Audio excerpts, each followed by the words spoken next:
नमस्कार दोस्तों, कौटिल्य बलरामपुर के यूट्यूब चैनल पर आपका स्वागत है।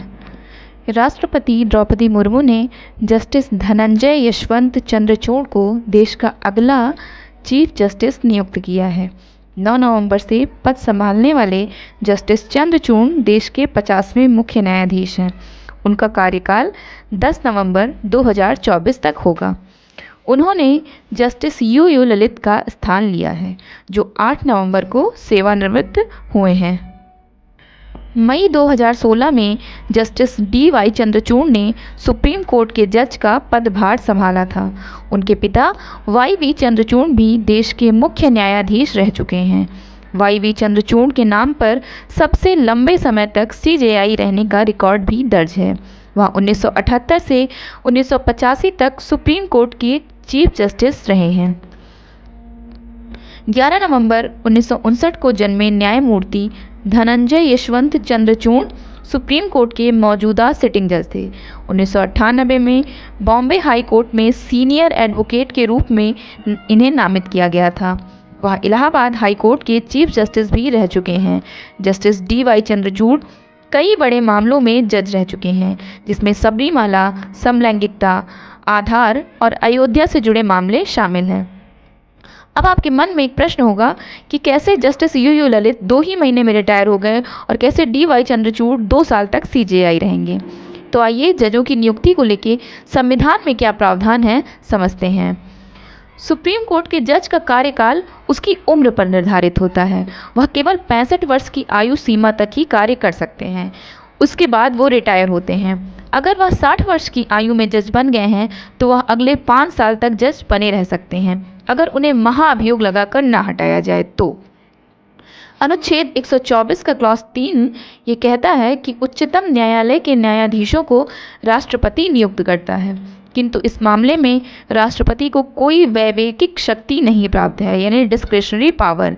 अनुच्छेद 124 का क्लॉज 3 यह कहता है कि राष्ट्रपति न्यायाधीशों की नियुक्ति उच्चतम न्यायालय तथा उच्च न्यायालयों के ऐसे न्यायाधीशों से परामर्श करने के पश्चात जिसमें इस प्रयोजन के लिए वह आवश्यक समझे ही करेगा।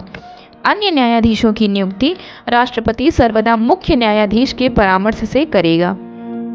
वह उच्च न्यायालय के न्यायाधीशों से भी परामर्श कर सकता है। न्यायाधीशों की नियुक्ति करने की राष्ट्रपति की शक्ति एक औपचारिक शक्ति है, क्योंकि उस मामले में मंत्रिमंडल की सलाह से वह कार्य करता है। न्यायाधीशों की नियुक्ति के मामले में संविधान ने कार्यपालिका को आत्यंतिक यानी एब्सोल्यूट शक्ति नहीं प्रदान की है।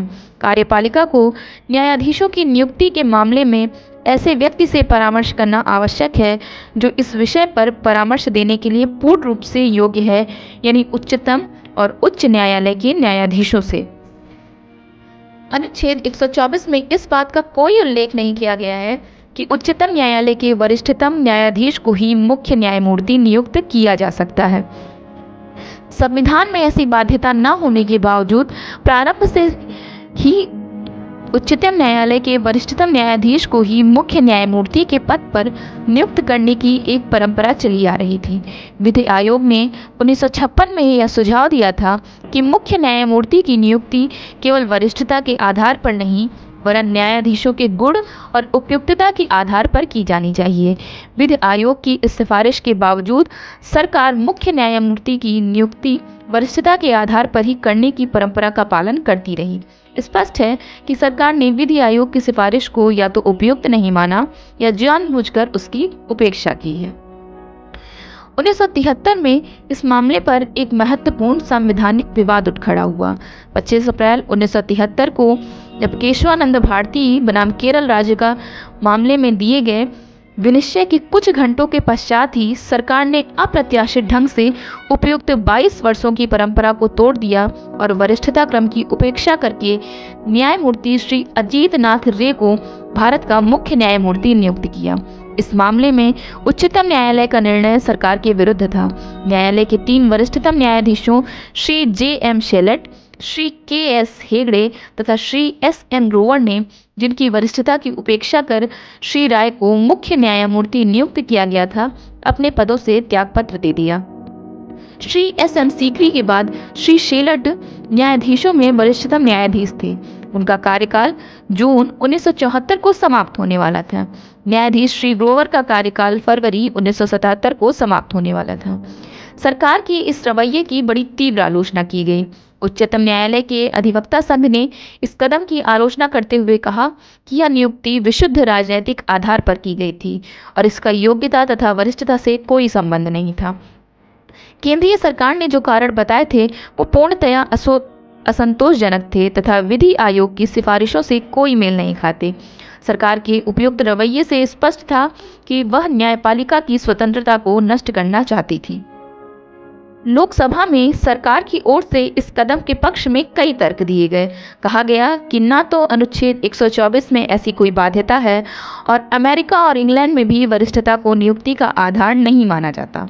1978 में मुख्य न्यायाधिपति श्री ब्रेक के सेवानिवृत्त होने पर यह प्रश्न पुनः उठा कि उच्चतम न्यायालय के मुख्य न्यायाधिपति की नियुक्ति की कसौटी क्या होनी चाहिए।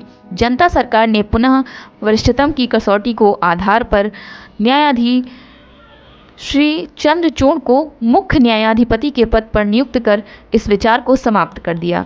वरिष्ठता की कसौटी यद्यपि एक बहुत अच्छी कसौटी नहीं कही जा सकती, किंतु इसमें संदेह नहीं कि यह विवाद से परे है जो न्यायपालिका की स्वतंत्रता के लिए आवश्यक है। उच्चतम न्यायालय का न्यायाधीश नियुक्त होने के लिए क्या क्या अर्हताएं होनी चाहिए?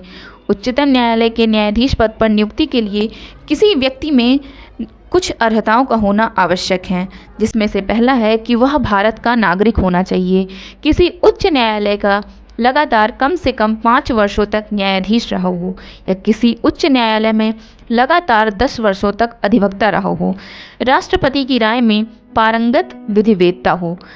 भारत सरकार ने आखिरी अर्हता यानी राष्ट्रपति की राय में पारंगत विधिवेत्ता हो, इसके अधीन आज तक किसी भी व्यक्ति की नियुक्ति नहीं करी है। अमेरिका में इसके उदाहरण विद्यमान हैं। मिस्टर फेलिक्स फ्रैंकफर्टर, जो हार्वर्ड विश्वविद्यालय में कानून के प्रोफेसर थे, उनको अमेरिका के सर्वोच्च न्यायालय का न्यायाधीश नियुक्त किया गया था। अमेरिका के योग्यतम न्यायाधीशों में उनका स्थान है। उच्चतम न्यायालय के न्यायाधीश होने के लिए नियुक्त व्यक्ति को अपने पद ग्रहण करने से पूर्व राष्ट्रपति या उसके द्वारा नियुक्त किसी व्यक्ति के समक्ष संविधान में विहित प्रपत्र के अनुसार शपथ ग्रहण करनी पड़ती है। आज की क्लास आपको कैसी लगी हमें कमेंट बॉक्स में ज़रूर बताएं। बहुत बहुत धन्यवाद।